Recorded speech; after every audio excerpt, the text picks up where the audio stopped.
now that a year later we've healed and everything's good, but we can't see any reason why we should not move forward.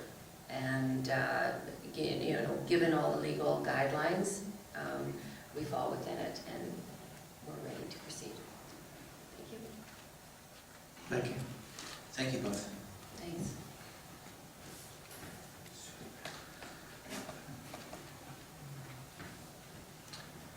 Next up at the microphone, who else would like to speak? Please come forward.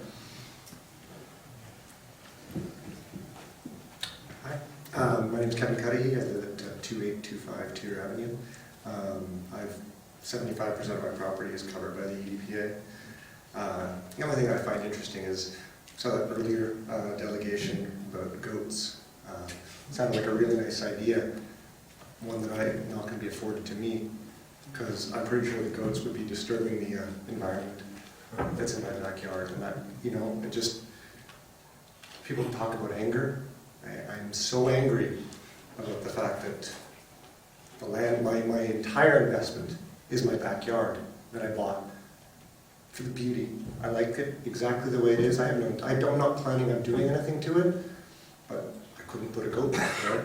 I couldn't put a path to my neighbor's house, not without spending thousands of dollars and being at the whim of of staff to interpret a bylaw that is so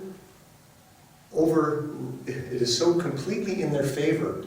I mean, it says you cannot disturb vegetation. I don't know how that can be interpreted any way of saying, other than saying, you can do nothing unless we tell you you can do something. And that's just not how I want to live my life. So I really hope that through this process that was talked about earlier, we're able to find something that is going to encourage homeowners to protect their property, but not steal from them, because that's how I feel. I feel like it's been stolen from me, my land and the rights that I bought.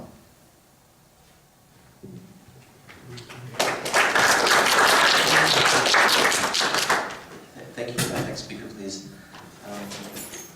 I've heard the term private park used many times and expropriation used far too many times. It's quite concerning what's happening in these backyards. I really hope that through our process of working together that we can find a middle ground on this bylaw. I certainly thought it was onerous when I first heard about it, and I haven't heard anything today that has changed my opinion about that. Good evening, Your Worship, Council. Thank you for your time. I'm here to speak on the EDPA. My wife and I purchased our property. My name is Peter Rantucci of 4731 Mountain Road. My wife and I purchased our property in the fall of 2012. It was a significant expenditure for us. It was our dream acreage. We'd saved for years for that. We had had some bad experience in undisclosed things on our private purchase before that. So we had asked our real estate agent to go through a heavy, in-depth due diligence before we purchased.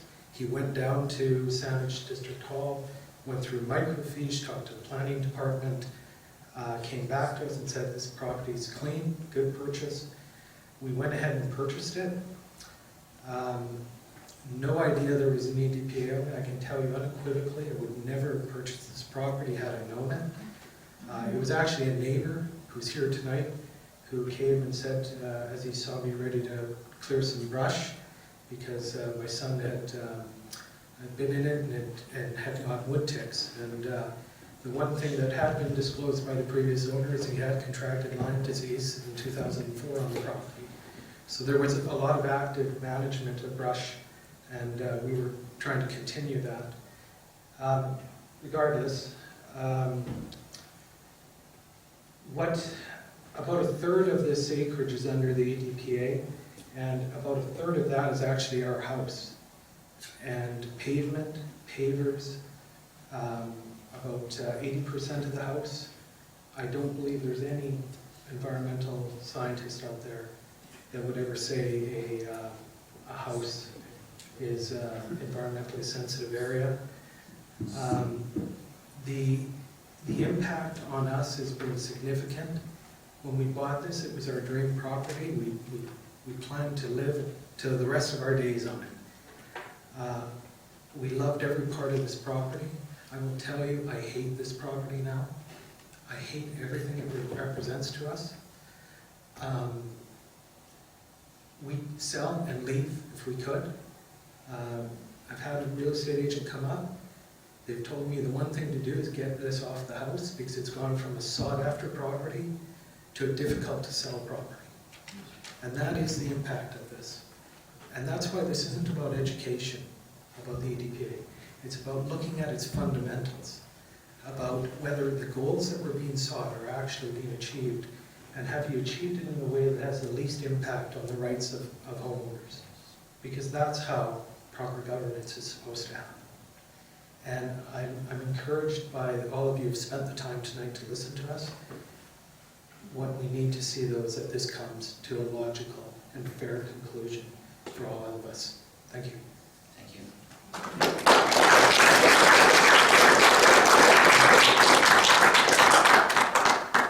There's certainly a number of properties in Saanich that have been affected in different ways. And I think in the last, well, since the election anyways, my mind has been opened up to the ways that property values have been affected one way or another. There have been a few places where the values have gone up, but in other cases they have gone down. Certainly a bylaw like this that is trying to protect something natural should be protecting something that's a gem, that's worth maintaining, that's worth keeping, that's rare, that should increase the value of the properties. But when I hear that properties are becoming difficult to sell because of the limbo state that we're in a little bit, because this bylaw is being considered for change, it isn't. I understand your pain, and I'm going to work hard as best as I can to make sure that this is fixed. Next speaker, please.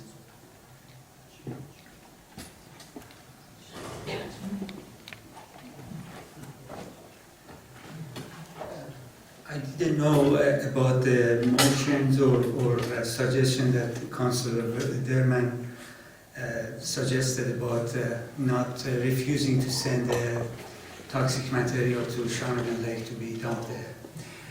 The other day I was thinking about it and I said, isn't that good if each municipality say no? Because the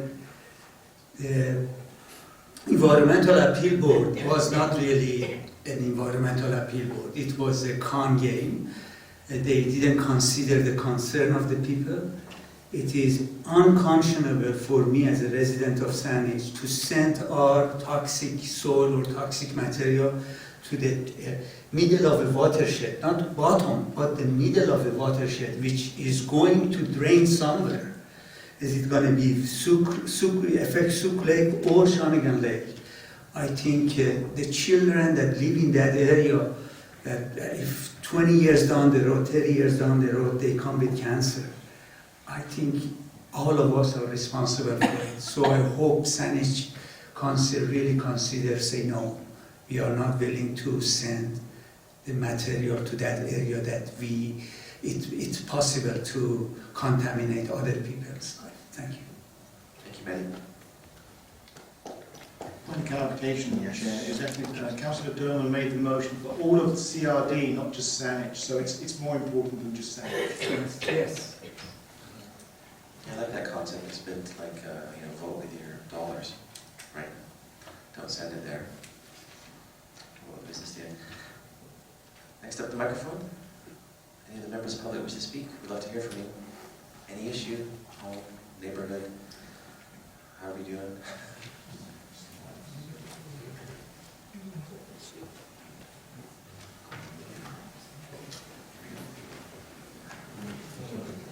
Welcome back, Marcia. Thank you. Marcia Henderson, 660 Goyette Road. I'm not going to speak about the EDPA. In my capacity as president of Royal Oak Community Association, I have come across some information about development in the area. I'm not speaking in my capacity, but I've become aware that there are 5 developments or redevelopments happening almost next to each other in the heart of Royal Oak.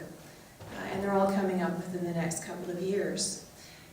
Now would be a prime time to think out of the box and consider something like a district energy loop or on-site sewage treatment, water reuse, and to encourage those developers on those applications to work together and perhaps come up with even better ideas, things that will add value, things that will take climate change into consideration and be forward-thinking. But I don't think that's going to come from the developers themselves necessarily. It's a new step.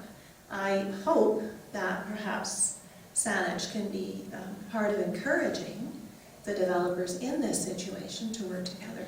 And Royal Oak Community Association, I'm sure, would be happy to be a part of that. Thank you. Thank you, Marcia.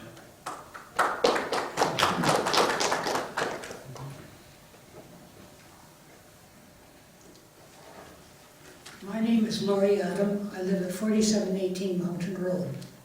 The EDP bylaw is the most onerous thing that's ever been done to us to take away my rights to be able to look after my property. It is just horrible. In fact, I had a heart attack 3 months ago prior to an environmental meeting I was going to go to. I can't tell you the impact that this has on us. I was one of the people that ran around collecting petitions. Basically, nobody knew about the EDPA. Nobody in the neighborhood. I talked to about 40 people and everybody signed the petition, okay? I have many arbutus trees on my property. I've lived on this property for 45 years. It is an onerous process to look after arbutus trees. First of all, we've got climate change happening. About 8 or 10 years ago, there was a new disease called the California black walnut disease that really killed off many of the arbutus trees. And we still have arbutus trees dying all the time, and I have to cut them down. I mean, in our right on my right-of-way, there are probably 10 dead arbutus trees, okay? I mean, it just becomes a horrible nightmare to have to deal with this stuff. And that's what this bylaw is. And don't think your staff are easy to deal with. They are not. Thank you. Thank you.